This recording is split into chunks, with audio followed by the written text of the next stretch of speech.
Right, hey guys, how we doing? Back another video from Totally Not Mark, and today we are checking out predicting the end of Dragon Ball Daima, which is an interesting one because it started off like a really interesting idea.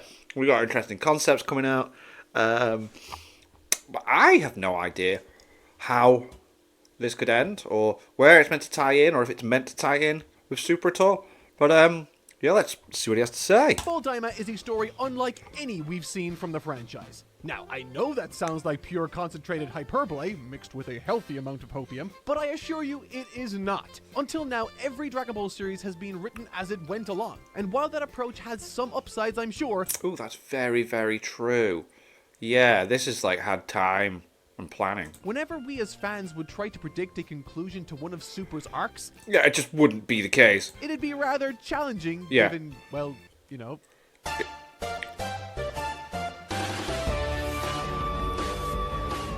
Well, let's just say that Toei has never allowed logic, reason, and, well, general compassion for their audience to get in the way of their true vision. Now, that's not to say that I didn't enjoy Super. I did. However, Daima isn't like those other girls. Unlike them, Daima's story has been planned from the very beginning. Which is crazy. Which means every episode is filled with, oh, so delicious foreshadowing.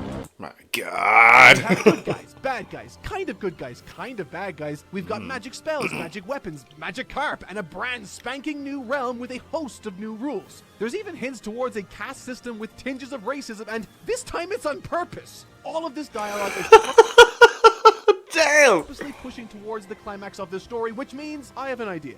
What if I sat down and overanalyzed that dialogue? What if I looked at all the tiny breadcrumbs they've given us and formed an actually educated guess for once? Whoa. Will I get it right or fail spectacularly? Regardless, this should be super fun. So get your popcorn out because I'm totally not Mark, and this is my prediction for the ending of Dragon Ball Daima.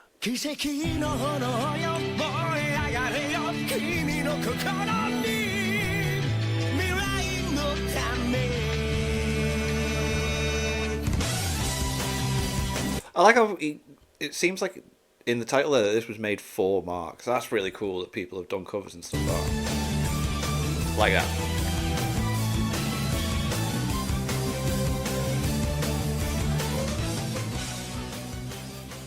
What can someone learn from just 6 episodes? Well, if the story is planned from start to finish, quite a lot actually. In Attack on Titan's first episode, the words Eren hears after waking up, the birds we see flying overhead, and the key to the basement are all hints that point towards resolutions we don't see until the latter half of the series at the absolute earliest, and at the very end at the latest. Because of this, I tried to pay extra attention to Dragon Ball Daima. And from watching these episodes over and over and over again, I noticed some interesting hints. Some have been rather explicit, while others were far more subtle.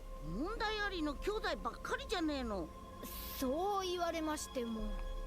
Unlike the stories of Dragon Ball's past, while Daima's episodes have featured plenty of nostalgic callbacks, they have additionally been coated in a compelling and uncharacteristically detailed mystery. Who is Glorio? Where did the tertian oculus that Goma wants to make himself so powerful with go missing? Why and how did the Namekians leave the demon world?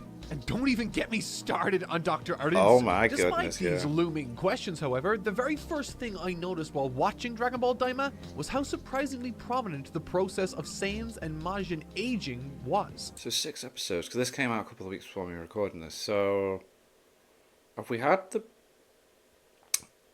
spoiler alert? Have we had the Cybermen seed thing happening then during the time of this with Majin Ku? Particularly when it came to Saiyans. Across the series, the development of Saiyans has been, at best, a fleeting piece of information. However, in Dragon Ball Daima, it is the focus. Initially, they are aged down from being middle-aged by human standards to being roughly 6 years old, with those that are teens being aged down even further to babies. Now, if that was all there was, then I'd be thinking of it as little more than Toriyama putting his own spin on Dragon Ball GT. But there is more. In the very first sequence of the very first episode, in a series about the gang being turned into children, we are reminded, for some reason, that Saiyans maintain a youthful body for much of their lives. They did throw that in the conversation, didn't they? We've seen elderly Saiyans before, like Paragus in the Broly movie, the implication there being that he retained his youth until his more advanced years and is now starting to show signs of physical deterioration. Like, so they all get older a lot later on. Furthermore, and also in the first episode, Goku specifies the age at which Saiyans routinely undergo a growth spurt. Oh yeah, he did say that as well, That yeah. being 15 years of age. Still, I thought this could just be a coincidence, but then I found something undeniable to me. In episode 4, Goku and his party stumble across palace guards effectively collecting tax from the public, and those that couldn't pay? 頼む今度払うから許してくれよ9年もじめ襲われたら死んじまうかもしれん Curiously, we don't actually see what impact this machine has had on the victim's body beyond a simple shot of one stumbling away, back turned to the camera, and out of focus no less. However, I think it's fair to assume that if one gives up their lifespan and dies as a result, there's a chance that the result is aging. Quote, if I lose 9 years of my life, I might die. End quote. 9 years. In episode 1, Goma requested that Goku and friends be reverted back to the age of first graders. This would place Goku at 6 years of age according to the Japanese schooling system following the wish. And so, hypothetically, if Goku were to pay that penalty of 9 years, how old do you think he'd be? サイヤ人は15歳くらいでいきなりでっかくなるんだ 6 plus 9 equals 15. Now that's either a perfect coincidence or it's intentional. That's so cool. I love the attention to oh mate, Dragon cool. Ball Daima was created to commemorate He's looking at the little bits and paying very, very close attention to them. Love it. 40 years of Dragon Ball, and so, with it being wall-to-wall nostalgia, what if in this series we saw every version of Goku? From a young kid to a teenager to a young adult, boasting Super Saiyan transformations and other stunning feats, the likes of which we never got a chance to see in the original story. But what if it doesn't even stop there? What if they take us to the logical conclusion of this path and we see what Goku might look like as an old man? But how? Why would this happen? For what reason is Goku even brought to the Demon Realm in the first place? To understand that, we need to examine what little information we have on Dr. Arinsu. ゴマ様が王になってもそうしていただけるんでしょう それはどうかな This is her motivation. In episode 6, Shin describes Arinsu as an ambitious mad scientist type who chose the excitement of the Demon Realm over leaving like he did. And while Goma might call himself the king of the Demon Realm, it's beyond clear to me that Arinsu is the one manipulating practically every single character in this story. Oh yeah, definitely. Once Boo and Babidi met their end thanks to Goku and friends, Goma's competition and concerns should have melted away. But there they was no did reason not. for anyone on Earth to go to the Demon Realm, and now Goma was the Supreme Demon King or whatever. However, despite this, Arinsu managed to plant that seed of doubt in Goma's mind. Seed. A seed which sprouted and formed Goma's wish, one that Arinsu herself called ingenious. Which brings me to Glorio. Over 2 days following Dende's kidnapping, Glorio arrives and specifically requests Goku's assistance to defeat King Goma, claiming that King Kadan of the Third Demon World put him up to it. However, that was a lie, and we now know that he is reporting directly to Arinsu. More on that in just a sec. And thirdly, to add even more material to this ever-expanding tapestry of mystery, Arinsu traveled to Earth before Goma did with Degasu.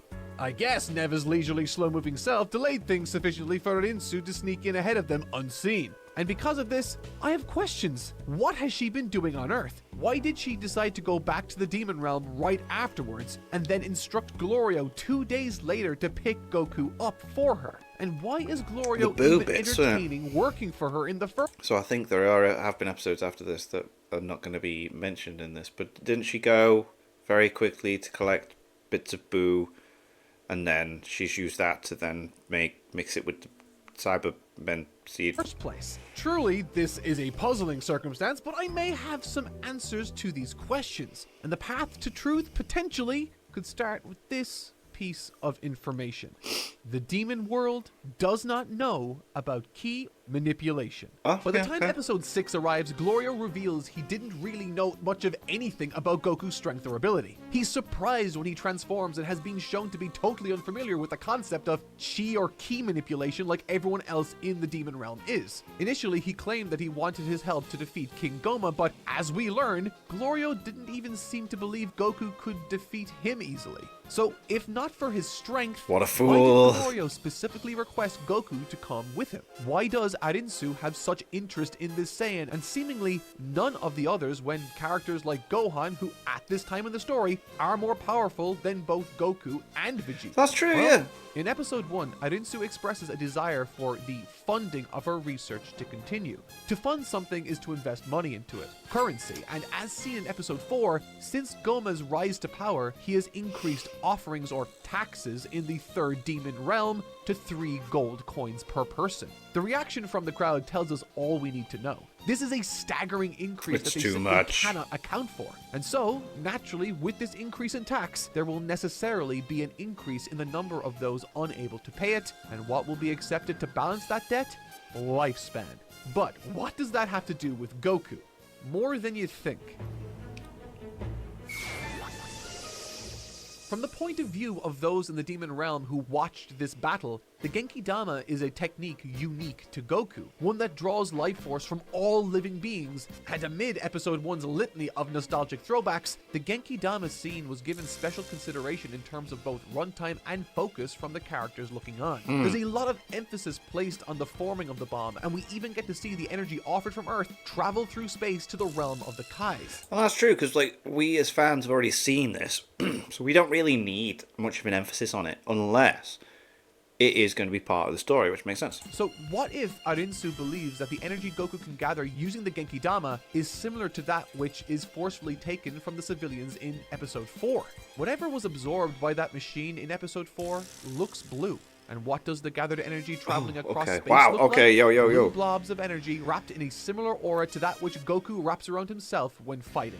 Maybe when she says funding, she doesn't only mean money, she means Energy, lifespan. right. Perhaps this is vital for what she's working on, and perhaps the Genki Dama is the key. After all, the very first time we see Arinsu is right after that scene concludes. But that can't be everything, right? Why would she think she could make Goku even do this for her in the first place? Well, ask yourself this. Why is Glorio guiding Goku to the demon realm Dragon Balls? The answer lies perhaps in Dragon Ball Daima's original name. Dragon Ball Magic. Oh, okay. As pointed out, the average lifespan on the Demon Realm is 1,000 years, which is fitting because the Demon Realm Dragon Balls were last used over 1,000 years ago, right? Meaning, outside of those able to benefit from the tax system by extending their own lifespans, there are likely very few individuals alive in this realm that were even around when that wish took place. Made, What right, that okay. wish might have been, I have my guesses, but what led me to those theories in the first place was what Degasu said about the Earth's Dragon Balls, that they are based in, quote, white magic, which tells me there's a chance the Demon Realm Dragon dark Balls magic. are based in something else. Perhaps black magic. We don't exactly know what the difference is between these types of magic explicitly, but we are given clues. It seems like a black wish might constitute a nefarious action like killing or eliminating someone, whereas a white wish would be something like wishing Bringing people someone back to life. Right. And so, perhaps any limitations Shenlong might have had, like requiring consent to transport Goku to Earth or something like that, perhaps these black wishes could force others to act against their will. But okay. that can't be it, right? Surely there has to be an apparent drawback to this black magic. And for that, I also have a theory. Admittedly, there's little evidence for this, but it does help me to better understand a certain character. Neva. As soon as the Okay, first yeah. trailer dropped, Dragon Ball Daima received comparisons to Dragon Ball GT. Sure, this was initially limited to complaints about Goku being transformed into a kid again, but what if there's more to this comparison? Right now, we're aware that there are potentially Dragon Balls that operate with black magic. Black magic Dragon Balls don't sound all that far removed from Black Star Dragon Balls. okay. And while the power those balls wielded was great, they too came with a serious consequence for Yeah, they did. Yes. using them. The planet would be destroyed if they weren't all gathered again.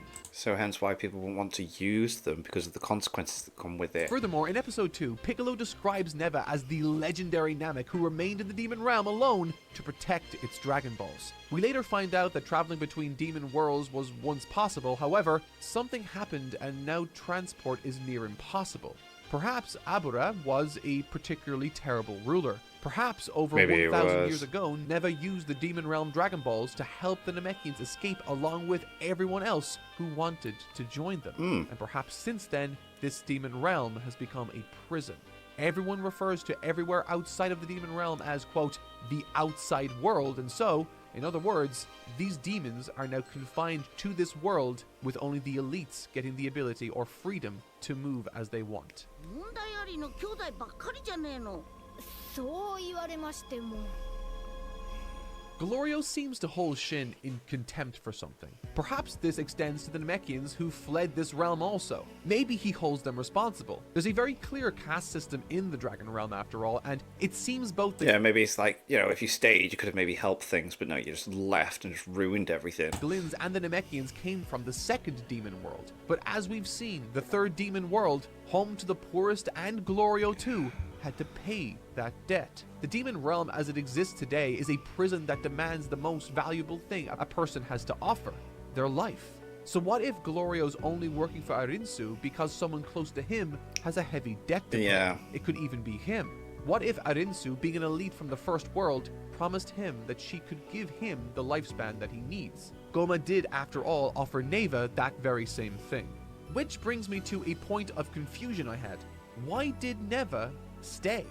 Whatever the reason, there's definitely a consequence to gathering these demon balls. There's a reason to protect them with the Tamagami, and there's a reason Neva complies with Goma's wishes when the reward is the extension of his lifespan. To Neva, it's important to him that he remains alive after the wish that was made 1,000 years ago. But what was that wish? I have something of an idea. It seems to me that the moment the Namekians left, the Oculus went missing and the Demon Realm Dragon Balls were used. So let's try to tie these events together. Okay. According to Piccolo, quote, Namekians don't like being ruled, end quote. And so perhaps that wish made on the Demon Realm Dragon Balls was for the Oculus to leave Abura's possession somehow, and thus granted them the power to escape along with anyone else who wanted to leave. But notice how I said it didn't go missing like Goma suggested it did. The Tertian Oculus, a device that grants what is described as unbelievable or absolute power, which actually tells us more than you might think. In Universe 7, a description like this would be too vague to tell us anything. But in the Demon Realm, I'd put good money on this being a specifically magical item that wields black magic. Okay. Maybe the Demon Realm Dragon Balls don't operate on black magic at all and are the only things keeping this out of the hands of the new Demon Kings. But where is this Tertian Oculus thing? How can I even hope to guess where it is if I haven't even seen it? Well, what if I told you that we've all seen it multiple times? Show me. In the OP following the reveal of all three Tamagami, we are presented with Degasu, Goma, and Arinsu standing in front of the two former rulers of the Demon Realm, bathed in blue to denote their passing. In this OP, colors tell us a lot. In episode 3, Well, isn't the theory that it's the bear-looking dude with the belt?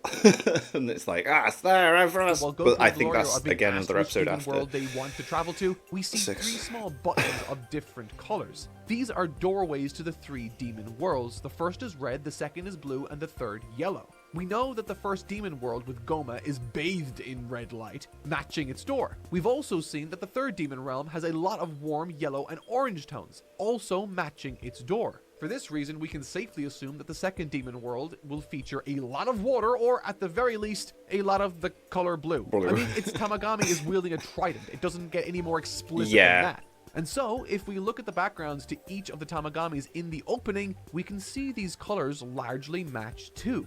I say this only because this opening uses color theory to tell a story. And so, if we look at this shot of Degasu, Arensu, and Goma again through that lens, we notice that they are all the same color, suggesting, because they are standing in front of the former rulers of this realm, that they are all vying for the same position in their own ways. What if what makes someone the Demon King is in fact the Tertian Oculus? It would certainly help explain how someone like Dabura was able to be influenced by Babidi in the first place, but I digress.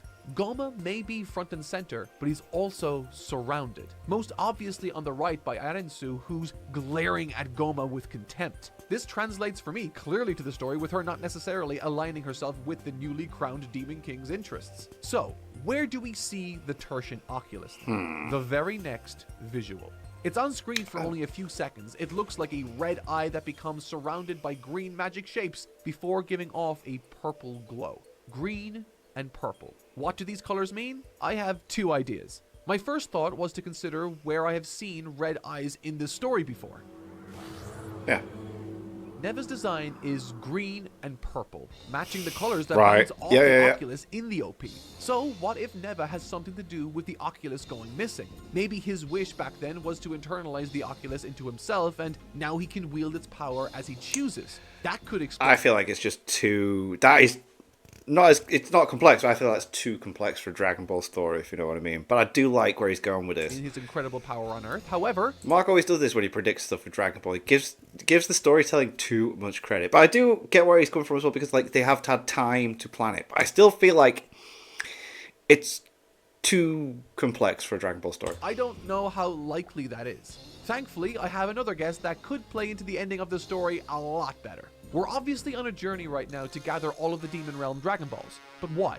What wish is going to be made? You might think that it's possible for Arinsu to wish for Goku to use the Genki Dama against his will for her ends, but I don't think that's the wish that it will be. After all, these Dragon Balls might also be based in white magic, given that they were created by a seemingly virtuous Namekian in Neva. Furthermore, on a meta level, now that we know her plan, everything can't go smoothly for her.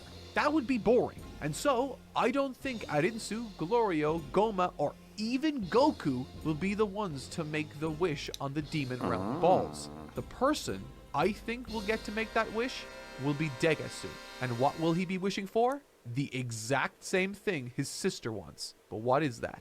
Looking back at the OP, Degasu is also positioned at a similar height to Arinsu, Yeah. smiling but with an evil look in his eye. Contrasting Arinsu, They're who both is more kinda using explicitly him, going maybe, against Goma yeah. in the story, my belief is that Degasu is playing his cards extremely close to his chest. yeah. As I said, in this shot, all of those characters are vying for the same thing.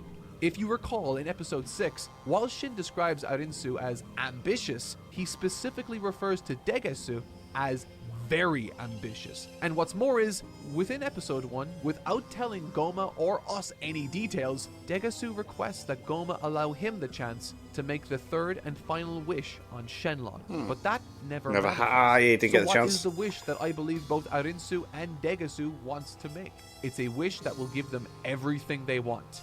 They will wish for the Tertian Oculus. In the OP, the eye is red, perhaps matching the first demon world, and it's surrounded by the colors green and purple. What characters wear those colors?